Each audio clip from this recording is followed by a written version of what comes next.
नमस्कार, सिटीजन आवाज़ में आपका स्वागत है। सिटीजन आवाज़ अखबार और सिटीजन आवाज़ चैनल के माध्यम से एक्सक्लूसिव हम लोग एक स्टोरी दिखा रहे हैं दरभंगा गौशाला सोसाइटी को लेकर।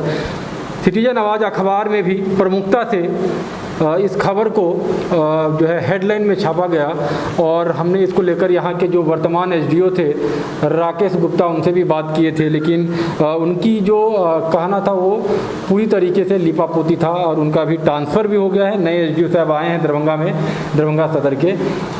दरभंगा गौशाला की जो स्थिति है और गौशाला और गौ की बात करें तो लगातार जो है ये एक राजनीतिक मुद्दा रहा है।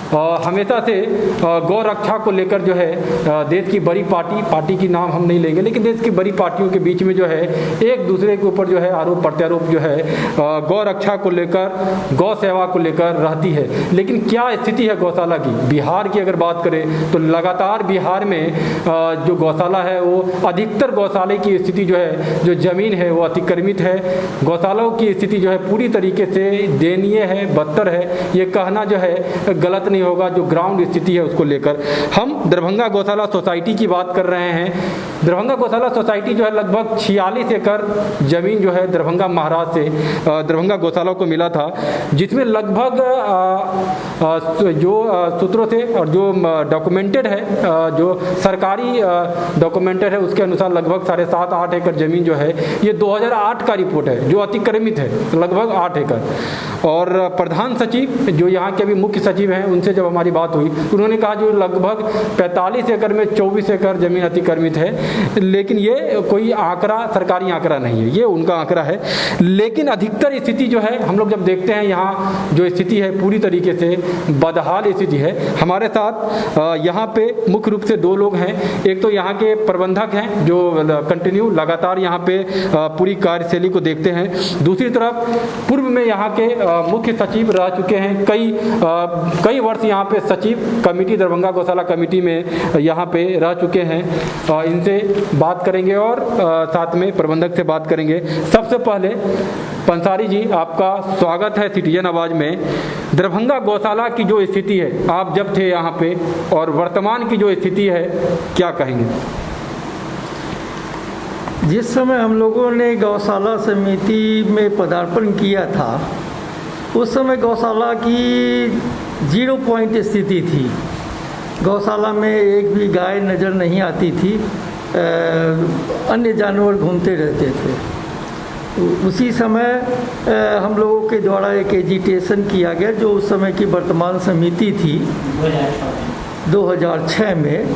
और एक एजिटेशन के पश्चात जो है सो माननीय नगर विधायक संजय सरावगी जी के सौजन्य से, प्रयास से एक एडहॉक कमेटी पशुपालन विभाग के द्वारा बनाई गई। 2006 हमने धीरे धीरे गौशाला को पुनरुद्धार जो कहा जाता है कि पुनरुद्धार करना शुरू किया। गौशाला के पास फाइनेंशियल क्राइसिस थी, पैसा था नहीं, काफ़ी ज़मीन अतिक्रमित थी और गौशाला की स्थिति इतनी दयनीय थी। तो हमने धीरे धीरे उसको काफ़ी रास्ते पे लाए हम लोग। और पहले जो है सो गौशाला में पशु भी बहुत कम थे, नहीं के बराबर थे। तो हम लोगों के समय में लास्ट तक होते होते मैं समझता हूँ कि 175 लीटर पर डे के हिसाब से दूध का उत्पादन होता था और दूध लेने वालों की सुबह लाइन लगी होती थी गौशाला में। इस स्थिति में हम लोगों ने गौशाला को पहुंचाया और वर्मी कंपोस्ट का प्लांट लगाया, गोबर गैस प्लांट लगाया हम लोगों ने यहाँ पर प्रयास करके। काफ़ी कुछ सुधार हुआ था, कुछ और सुधार की उसमें आवश्यकता थी, लेकिन सौभाग्य कहिए या दुर्भाग्य कहिए, उसके बाद नई समिति का चुनाव हुआ सरकार के आदेश से और नई समिति यहाँ पे आई।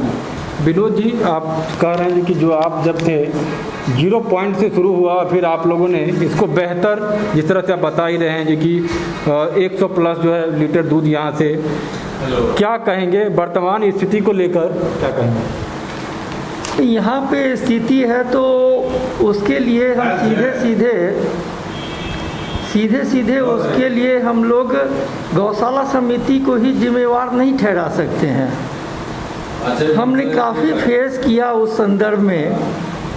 यहाँ तक कि मैं स्वयं गया था, पशुपालन विभाग के निर्देशक महोदय, डायरेक्टर महोदय से बातचीत की हमने।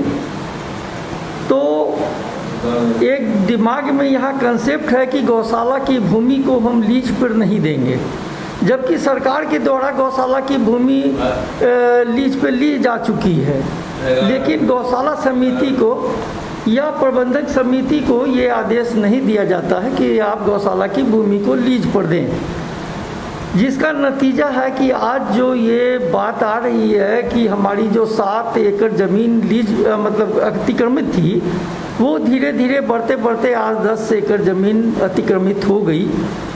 तो निश्चित रूप से है कि आज जो ज़मीन की कीमत बढ़ती चली जा रही है, करोड़ों रुपए के वैल्यू की ज़मीन है जो हमारे हनुमानगंज और इस इलाके में, मिर्ज़ापुर इलाके में जो हमारी ज़मीन है, वो ज़मीन करोड़ों रुपए वैल्यू की ज़मीनें हैं, और वो आज ऐसे ही लावारिस पड़ी है, जिसकी न तो गौशाला के पास इतनी आर्थिक स्थिति है कि गौशाला और न उसकी देखभाल कर सकती है। यहाँ जो मतलब कर्मचारी हैं गौशाला में, उसको भी बहुत ही कम वेतन पे रखा हुआ है कि एक सेवा के उद्देश्य से रखा हुआ है, और वो भी पैसा उसको देने में परेशानी हो रही है।